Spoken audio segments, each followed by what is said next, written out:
Bismillah, alhamdulillah, wassalatu wassalamu ala rasulillah, amma ba'd.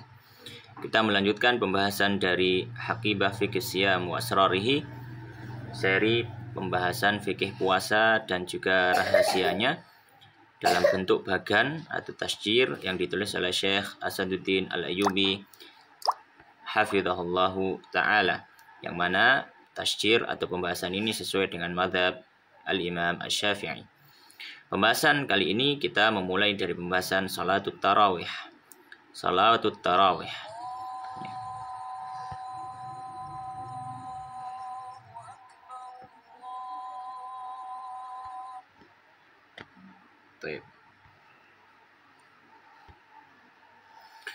Salatul Tarawih.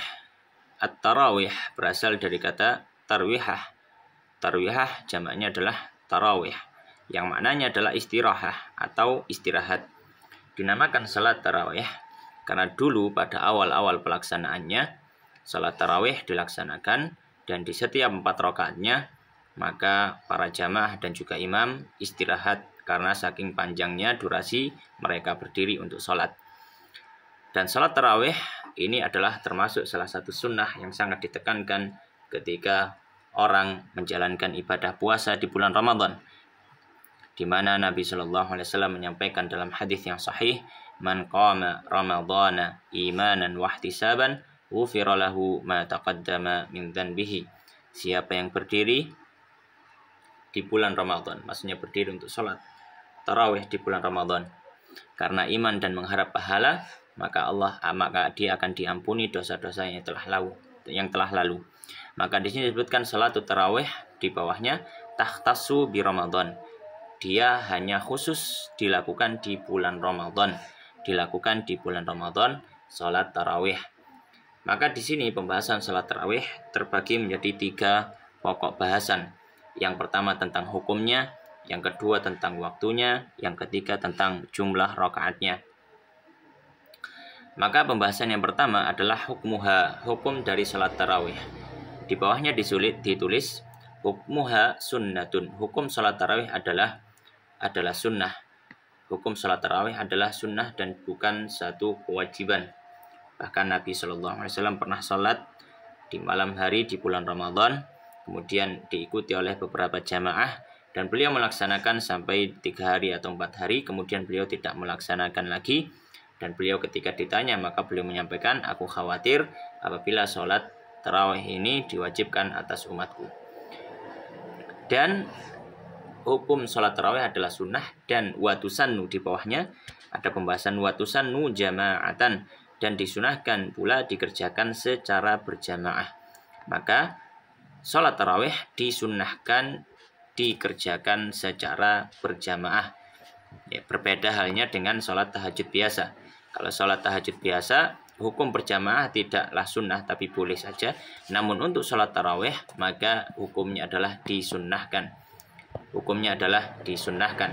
Sebagaimana hal ini yang disampaikan oleh sahabat Umar bin Khattab radhiyallahu ta'ala anhu ketika kaum muslimin dikumpulkan oleh beliau di zamannya, di Khalifah Umar, ketika sholat tarawih dalam satu imam, yaitu diimami oleh sahabat Ubay bin Ka'ab radhiyallahu ta'ala anhu. Kemudian beliau mengatakan, ni'matus sunnah hadhihi, ini adalah ni'matu bid'ah hadhihi, ini adalah hal baru yang paling baik. Ya, hal baru yang paling baik, yaitu apa? Salat tarawih secara berjamaah. Maka ini termasuk kesunahan dari Al-Khalifah Umar bin Khattab. Kemudian pembahasan yang kedua adalah waktunya. Waktu salat tarawih kapan? Waktu salat tarawih fi Ramadan, di bulan Ramadan, min ba'di salatil isya, setelah salat isya, ila tulu'il fajri, hingga terbitnya matahari, hingga terbitnya fajar. Ya, hingga terbitnya fajar sebelum waktu subuh. Maka salat tarawih karena dia masuk dalam kategori qiyamul lail, salat malam, maka dilakukan setelah salat isya. Dilakukan setelah salat isya. Ya. Ketika salat isya belum dilaksanakan, maka tidak dianggap orang melakukan salat tarawih. Kemudian Pembahasan yang ketiga adalah rakaatuha, jumlah rakaatnya. Jumlah rakaat salat tarawih di sini disebutkan isrun, ada 20 rakaat. 20 rakaat untuk salat tarawih yang sunnah dalam mazhab al-Imam Asy-Syafi'i. Landasannya apa? Landasannya adalah apa yang terjadi di zaman Khalifah Umar bin Khattab radhiyallahu ta'ala anhu, dalam riwayat yang disebutkan oleh Imam Al-Baihaqi dalam kitab sunannya, bahwasanya tarawih yang dilaksanakan di zaman sahabat Umar bin Khattab radhiyallahu ta'ala anhu adalah sebanyak 20 rakaat. Dalam riwayat lain 23 rakaat dan 3-nya adalah witir. Maka yang sunnah adalah 20 rakaat salat tarawih dan ditambahi 3 witir, maka jumlahnya menjadi 23 rakaat. Adapun hadis dari Sayyidah Aisyah radhiyallahu ta'ala anha, bahwasanya makanan Nabi sallallahu alaihi wasallam yazid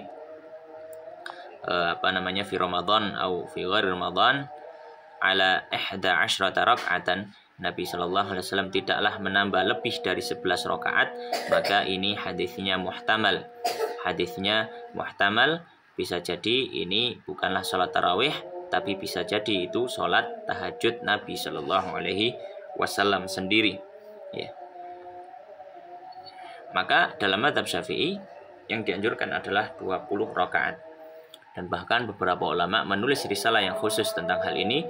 Di antaranya adalah Syekh Abdul Syakur, ya, Sinuri At-Tubani, ya, beliau ulama asal Tuban dari Jawa. Beliau menulis kitab Kasyfut Tabarih yang menjelaskan tentang kesunahan salat tarawih sebanyak 20 rakaat. Dan beliau bahkan menguatkan ini landasannya bukan hanya hadis, namun dia adalah ijma'. Dia adalah ijma' yang terjadi di zaman Khalifah Umar dan juga ketika hidup para sahabat.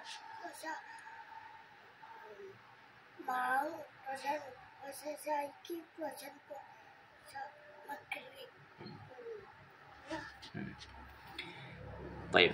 Dan ada tambahan pembahasan, disunnahkan juga untuk menutupnya dengan witir, ya, menutupnya dengan witir 3 rakaat hingga jumlahnya menjadi 23 rakaat. Dan juga disunahkan ketika rakaat terakhir di salat witir di pertengahan Ramadan hingga akhir membaca doa kunut witir yang sebagaimana hadisnya diriwayatkan oleh sahabat Al-Hasan radhiyallahu ta'ala anhu, ya. Beliau menyampaikan hafidtu min Rasulullah sallallahu alaihi wasallam du'aan atau hafidtu Rasulullah sallallahu alaihi wasallam ma'aqulu fil witr atau kama qala radhiyallahu ta'ala anhu, aku menghafal dari Nabi sallallahu alaihi wasallam apa yang baca saat salat witir. Kemudian beliau membaca doa, ya, Allahumma hdina fi man hadait wa afina fi man afait wa tawallana fi man tawallait, dan seterusnya. Dan untuk doa witir maka boleh menambah doa-doa yang lainnya.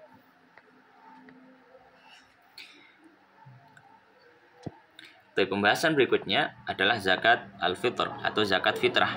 Zakat fitrah termasuk termasuk kewajiban juga yang dibebankan ketika bulan Ramadan. Maka di sini pembahasannya adalah hukumnya. Hukmuha, hukum zakat fitrah adalah wajibatun, wajib. Hukum zakat fitrah adalah wajib, sebagaimana hadis Ibnu Umar yang menyatakan bahwasanya Nabi Shallallahu Alaihi Wasallam mewajibkan zakat fitr atau zakat fitrah. Wajib bagi siapa? Maka di sini ada 3 pembahasan. Yang pertama, ala kulli muslimin, wajib bagi setiap muslim, adroka yang mendapati ghuruba akhir yaumin, tenggelamnya matahari di akhir hari min Ramadan, di hari terakhir Ramadan. Maka zakat fitr itu menjadi kewajiban bagi orang yang mendapati tenggelamnya matahari di hari terakhir di bulan Ramadan. Dalam artian orang yang mendapati, ya, sebagian dari bulan Ramadan dan sebagian dari bulan Syawal, maka ini adalah orang yang wajib untuk membayar zakat atau dibayarkan zakatnya. Adapun orang yang hanya mendapatkan sebagian dari mendapatkan Ramadan tapi tidak mendapatkan bulan Syawal, atau dia mendapatkan bulan Syawal tapi tidak mendapatkan Ramadan, Untuk kasus yang pertama, dia mendapatkan Ramadan tapi tidak mendapatkan bulan Syawal, seperti orang yang meninggal ketika di hari terakhir bulan Ramadan namun waktu zuhur. Maka orang semacam ini tidak wajib bagi keluarganya untuk mengeluarkan zakat fitrahnya. Atau kasus yang kedua, orang yang hanya mendapati bulan Syawal saja tanpa mendapati bulan Ramadan, seperti anak yang lahir setelah tenggelamnya matahari di di hari terakhir di bulan Ramadan dan masuk 1 Syawal. Misalkan dia lahir setelah Isya di malam Id, maka dia tidak wajib untuk dikeluarkan zakat fitrahnya. Baik.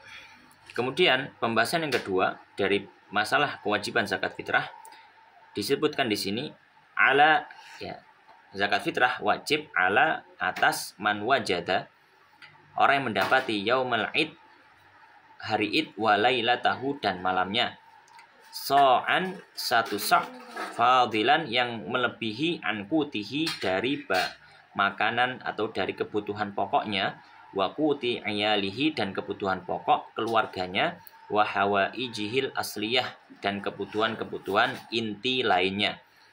Maka zakat fitrah itu wajib bagi seorang yang tadi syaratnya dia muslim, kemudian mendapati sebagian dari hari di bulan Ramadan dan sebagian dari hari di bulan Syawal. Kemudian syarat berikutnya, dia adalah orang yang mampu.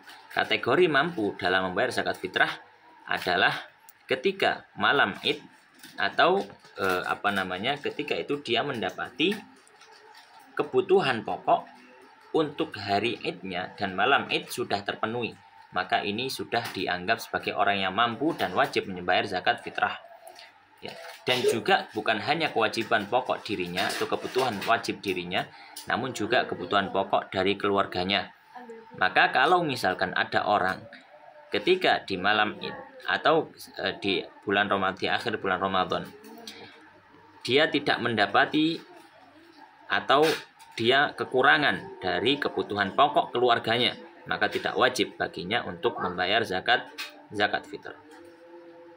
Kemudian pembahasan yang terakhir dari zakat fitrah di sini adalah wajibatun an nafsihi. Zakat fitrah itu wajib untuk dirinya sendiri, wa amman tajibu alaihi, dan dari orang yang wajib atas dirinya, nafaqatuhu, penafkahannya, minal muslimin, dari orang muslim, alladzina, dari orang-orang yang adraku, mendapati akhir yaumin min Ramadan, akhir hari dari bulan Ramadan.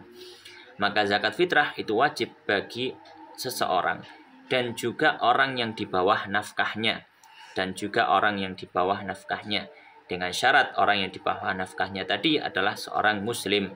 Maka kalau misalkan ada orang yang di bawah nafkahnya dan dia adalah orang kafir, maka tidak wajib baginya atau tidak dianggap sah baginya mengeluarkan zakat fitrah dari orang kafir tersebut. Adapun kalau ada orang muslim yang dia berada di bawah nafkah orang lain, maka tidak memandang siapa yang menafkahi. Bahkan kalau yang menafkahi adalah orang kafir, dan dia muslim, maka wajib bagi orang kafir tersebut untuk mengeluarkan zakat fitrah atas anak yang muslim tadi. Jadi zakat fitrah ya adalah kewajiban bagi seseorang dan juga orang yang dia nafkahi. Ya. Dan orang yang dia nafkahi. Maka tidak wajib zakat fitrah bagi orang yang masih dinafkahi oleh orang lain, karena kewajiban zakat fitrahnya berada di tanggungan orang yang menafkahi. Demikian pembahasan kali ini. Wallahu ta'ala a'lam.